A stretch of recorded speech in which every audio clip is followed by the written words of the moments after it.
machines drop them into vault bags. Forklifts then carry the coins into highly guarded, secure vaults.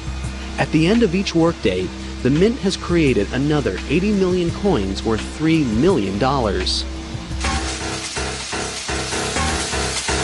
Counterfeiters don't typically bother with quarters, dimes, and nickels. When it comes to ripping off the Mint, the most likely threat is theft. Security is very serious.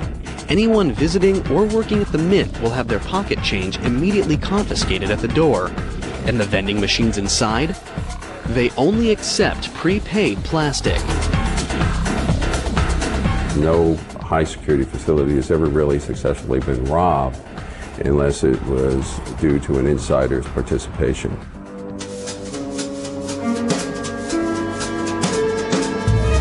Over the years, the Mint has witnessed some of the strangest inside theft jobs ever. For example, there was Orville Harrington. In 1920, he was a $4 a day worker who couldn't resist the temptation. He took advantage of a unique personal attribute, a hollow wooden leg. It was the ideal place for hiding bars of gold. Over several months, he managed to hide and steal 53 bars. The value at that time? $80,000. The value today? $750,000. But Harrington was eventually apprehended when a coworker got suspicious. His sentence? 10 years in the slammer.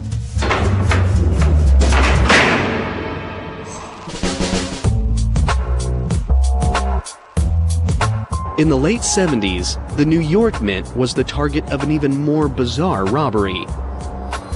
That facility actually refined gold. So you would see gold in all different states of finish in 7-ounce bars and just bulk little clumps and in BB type size. So it was all over the place. It looked like Willy Wonka chocolate factory for gold. An employee came up with a deviously simple scheme that took advantage of a weakness in security checks. His key attribute was his height, and all he needed was a newspaper.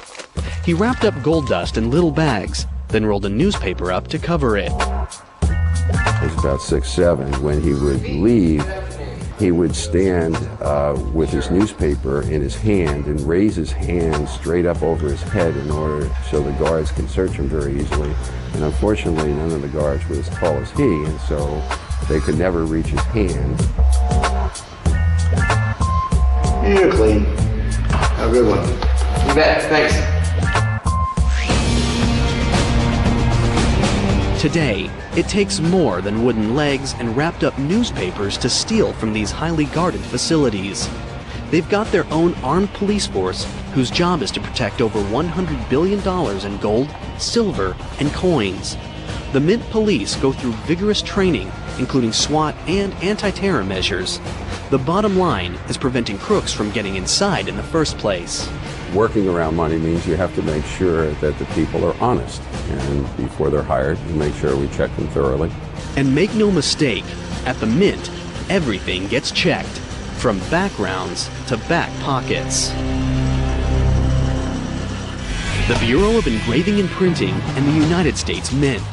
Together, they're a powerhouse money-making plant, churning out millions by the hour. But they're not the only ones. Around the world, underground counterfeit cash factories are giving them a run for their money. Literally. It's a major problem, a threat to the United States economy, and the stakes couldn't be higher. Historically, the United States has always been a nation where people believed they could get rich quick. But that dream has had a dark side. Ever since bills have been part of the United States currency, there have been people trying to fake them. In the early days of the dollar, counterfeiting was a raging epidemic. From 1837 to 1866, during the free banking era, 1,600 state banks printed their own bills, each with its own design. That adds up to 7,000 designs in total. That meant a lot of confusion for the public, and lots of opportunity for counterfeiters to cash in. To fight back, President Lincoln approved a plan to combat bogus bills. He created the Secret Service. Most people know our role as the protectors of presidents and heads of state and people like that. Very few people know our role in fighting counterfeit. Though United States bills are now standardized, they now face even bigger threats from abroad. They're the world's most popular currency, and therefore the most likely target of overseas counterfeiters. The Bureau of Engraving and Printing prevents counterfeiting before the bills even hit the streets. But once they're out, it's up to the Secret Service to catch counterfeiters. This is why the Secret Service was first formed in 1865, and to this day, it's what they do best. The Secret Service has many tactics to track down counterfeiting crooks, including this library of nearly 23,000 fake bills. When a bad buck comes in, researchers attempt to trace it back, determine the top suspect, and make the bust. The Secret Service also takes preemptive strikes. Together with the Federal Reserve, they've created software that prevents scanners from copying bills at 100%. Try it, and a warning appears on your computer screen. The fight against counterfeit's not all high-tech. Secret Service dogs can sniff out more than drugs. We trained 12 dogs down there to detect counterfeit money by smell. It's based on the drug detection dog program that most people are familiar with.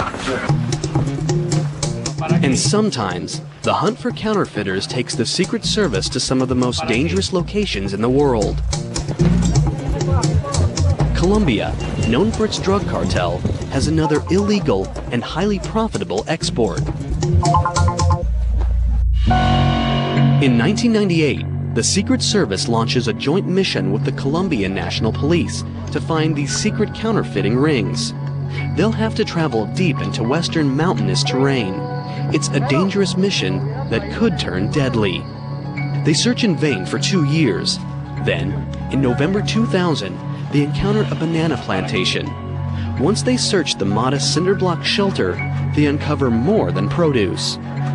The Secret Service has just stumbled into a counterfeiting hotbed. They confiscate printing equipment, including a large press, negatives, ink, and sheet after sheet of 20s and 100s. The people there are true printers. They take a little bit more time. They try to get the paper a little bit closer. They try to get the inks closer. They'll try to counterfeit some of our security features and those kinds of things. They've caught the counterfeiters, but how many of their bad bills have hit the streets? After matching the style of the money in the room to illegal currency that had been pulled out of circulation, the Secret Service determines that this small bunker had been in operation for 10 years, churning out $3 million in phony bills every week. It was a major bust, but it was only the beginning. Authorities estimate that hundreds of these hidden money-making factories are scattered throughout the country. It's an underground war that the Secret Service still fights today. We have an office in Bogota. We work closely with the police forces down there. And together we have made a significant dent in the amount of counterfeit money that's been produced in Colombia and that's coming out of Colombia.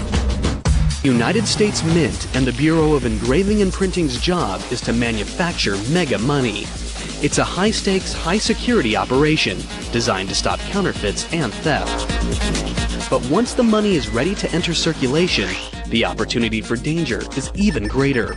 When money changes hands, anything can happen. Transporting the money from the factories is a major operation that calls for the highest vigilance against gunpoint heists and even inside jobs. Each money factory has immense loading docks. Forklifts and transfer workers move the money under intense security precautions. Armed guards watch every move. At the transport points, as you're loading it or unloading it, is the riskiest part because the money's exposed for anyone to take. Millions of dollars are loaded up into unmarked 18-wheelers. And where do these semis go? They're headed to a main depot. After that, armored cars drive the money to every bank and branch that's part of the Federal Reserve System. Created in 1913, the Federal Reserve is the central bank of the United States, the clearinghouse for cold, hard cash. It was created after a series of financial panics and financial crises that occurred in the late 19th and early 20th centuries. In these crises, people got concerned about their deposits at their local commercial banks. Today, there are 12 Federal Reserve banks nationwide, each serving a specific region of the country. The Federal Reserve is an intermediary between banks that have more currency than they need because they've taken in deposits, lots of deposits of currency, and banks that have a need for currency. And as that currency is deposited with us, and before it's sent out to the banks that have a need, we're like a filtering system. The Federal Reserve's giant vaults house the money until commercial banks need it. Then, armored cars take it straight to the banks. Once it hits circulation, currency passes through billions of hands. And billions of hands can do a lot of damage. An average bill circulates for 5 years before it's too tattered to go on. So how are bad bills pulled from circulation? When commercial banks receive cash, they in turn deposit it in the Federal Reserve Bank. It's here where all bills, the good, the bad, and the cruddy, come under close scrutiny. All 12 of the reserve banks have high-speed computer-controlled machines that count 40 bills a second, examining them with specially designed sensors to search for dirt, graffiti, and possible counterfeits. They send suspected fake bills straight to the Secret Service for examination. What happens to the old worn bills? They've got a date with the shredder. The Federal Reserve banks shred over $500 million a day. When these bills are shredded, they're out of circulation, and new bills are printed to take their place. But what do you do if your money is destroyed? The commercial banks won't take it, so this cash never meets the Federal Reserve's shredders. But it's still considered legal tender. So where does it go? Back to where it all begins, the Bureau of Engraving and Printing. The Bureau has a free service that most people have never heard of. It's called the Mutilated Currency Division, and anyone can send their most fragile 5s and tattered 20s directly to their office for a refund. Hurricanes, tornadoes, all of the natural disasters that you hear, we get the remnants of the currency that has been damaged from those things. When bills first leave the Bureau, they're inspected for the slightest flaws. The messy bills that make it back undergo the same careful scrutiny. The Bureau employs 17 full-time examiners. In 1 year, they can process over 25,000 claims of mutilated currency, worth nearly $100 million. The tools? Tweezers, knitting needles, small knives, tape, and glue. It takes 6 years of on-the-job training to learn the trade. Putting mutilated money back together is like a puzzle. Examiners must be able to piece together more than 50% of each bill to give a refund. If the bills are legitimate, the Bureau will write a check for that amount. This cash was burned in a house fire. The ashes must be reconstructed. You have to go through and you have to figure out which piece goes where, what goes to what note. Handling all this money, though, can be a filthy job. These toxic bills were sent in after steeping in stagnant floodwaters. There are a lot of smells that come to this office. Smells that you probably wish you had never smelled. Between the Fed's shredders and the Bureau's mutilated currency team, over 1 billion bills are sidelined from circulation every week. Everyone dreams of having more money, so why can't the Fed just order more to be minted or printed? Money used to get its value from gold. A $20 note would be redeemable for $20 in gold. Today, the gold standard is no longer used. They now have a 5.7 cent piece of paper and are going to issue that as a $100 bill.